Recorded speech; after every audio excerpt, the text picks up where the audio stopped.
What's up mga Lodi Cakes ko? Today's ganap after GLPT exam. Rate natin yung pansit.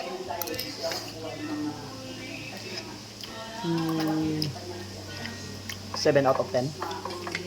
Sabaw. Mag-grade ko lang. Pwede na yung 6. Check natin yung bilo-bilo be.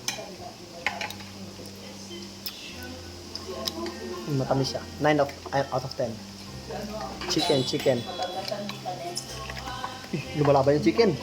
My God. Buhay pa. Chicken. Then first na natin, rate natin to.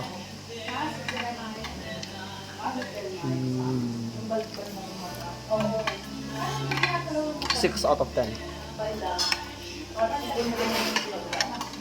Yung lechon paksiw kasi matagal to yung kailangan lechon paksiw. Ulo to ng baboy.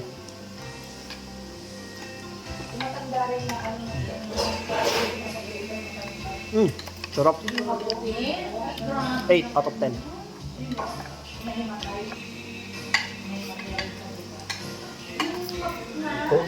Sarap. What's up mga Lodi Cakes ko? So after ng GLPT exam, so nagkayayaan yung mga tropa after mag-exam. Kakain na kami sa pamilya, yung Tabi Hoday. Lakad-lakad mga Lodi Cakes. Malapit lang pala siya dito sa Kawasaki train station. From train station, maglalakad lang kayo about mga 300 meters. So malapit lang talaga yung pamilya. So andito na yung mga tropa natin. Ramdam ko talaga na gutom na talaga kami. Gawa ng tinapay lang halos kinain namin. So for today's menu mga Lodi Cakes is meron silang lechon paksiw, crispy chicken, ginisa toge, pancit canton, sotanghon, soup at bilo-bilo. At lahat ng yan is Tabi Hoday for only 1,400 yen. So tara mga lods, akyat na tayo sa taas. So diretso lang kayo sa second floor kasi nandun yung place talaga kung saan yung Tabi Hoday. Kasi yung sa baba kasi mga Lodi Cakes, pwede kayo magpadala ng pera doon at mag-grocery ng mga Philippine products. Nakakagutom kasi talaga mga Lodi Cakes, gawa ng napakaaga na kasi ng GLPT ngayon. 6 AM pa lang umalis na kami ng bahay kasi gawa ng magbabiyahe pa kami papunta doon sa Yokohama. Kasi pang umaga na yung exam.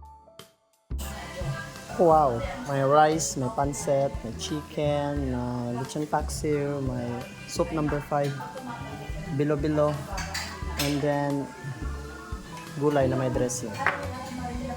Okay, kaya na si Charles. So talagang nagutom talaga kami, talagang sarap ng mga pagkain dito. Sa mga hindi pa nakasubok kumain, hindi pa nakatry kumain dito sa pamilya ng Tabi Hoday, subukan nyo na mga Lodi Cakes. Talagang hindi kayo magsisisi. So kung nakaabot ka sa part ng video na ito mga Lodi Cakes, huwag mo kalimutan mag-follow, mag-like, mag-share, and mag-comment ka na rin kung saan nakaabot yung video natin. Itsumo watashi no doga mite kurete arigatou gozaimasu. Jane!